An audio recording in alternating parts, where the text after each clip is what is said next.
Hey guys, Tarke here with just a quick update on my plans in PoE. I'm thinking of doing an SSF reset on a Corrupting Fever Scion.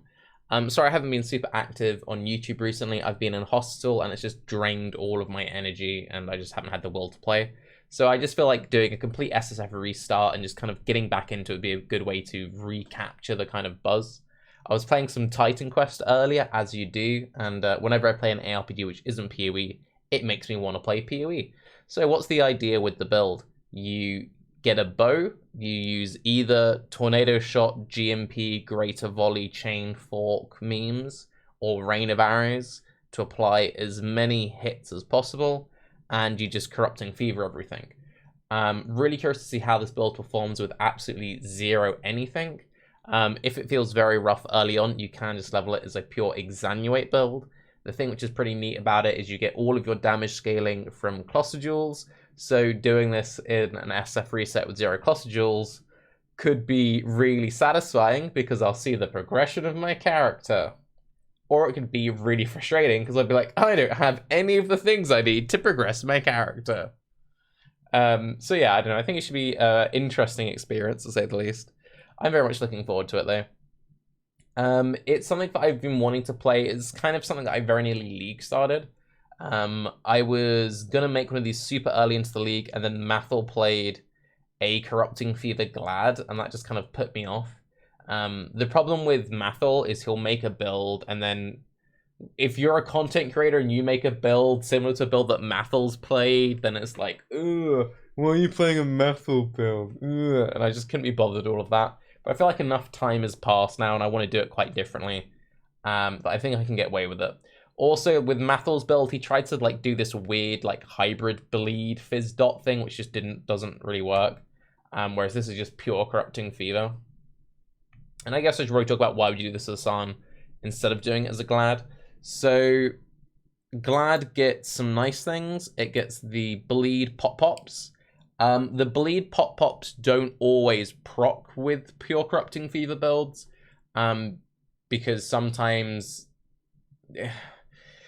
it's a whole thing of like, are they bleeding? Is it the Corrupting Fever? Like, what health do they have? So it doesn't always proc for one, but when it does proc, it is definitely very nice.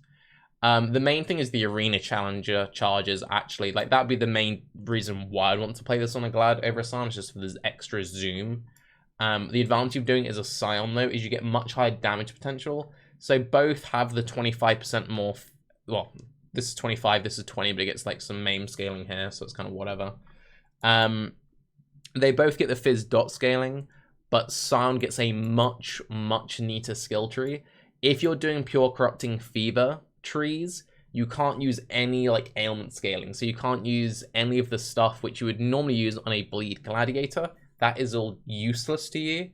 So all of your juice kind of just comes from generic fizz scaling and Cluster Jewels. And you can push Cluster Jewels much, much further on a Scion, and you don't have to waste a bunch of skill points.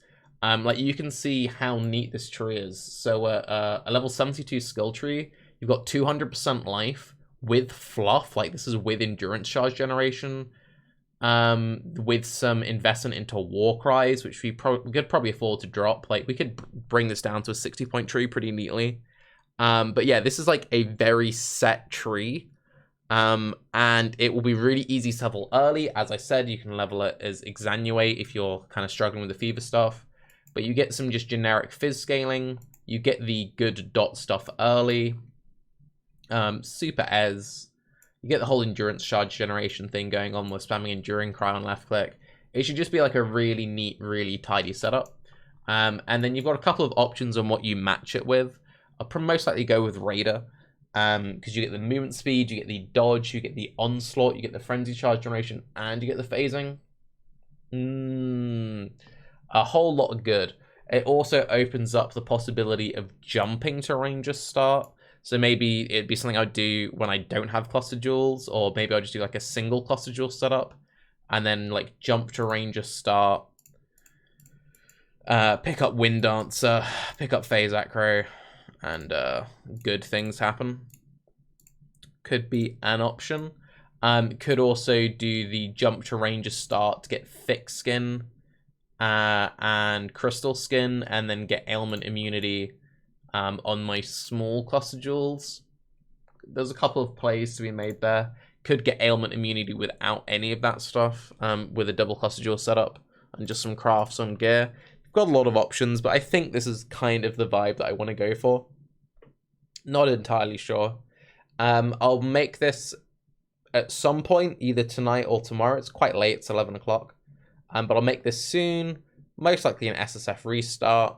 So expect some videos soonish. I'm still super low energy from the hospital though. So I want to get back into the daily content, but just a word of warning, it might not be until maybe even next week until I get back into it. The hospital just really took it out of me, and then the weather's been miserable in the UK, like constant thunderstorms and rain, and it's just hard to be like woohoo when you're like ugh, and there's just like grey and rain and the thunder freaks out the cat, and it's just like a. But Titan Quest is a game which is fun. Would recommend. It's neat. I think it's very pretty. I think it's a very, very pretty game, actually. Would recommend it. But yeah, I'm Tarke. Have a good day. If you've got any corrupting fever tips for me, by the way, let me know. Bye-bye.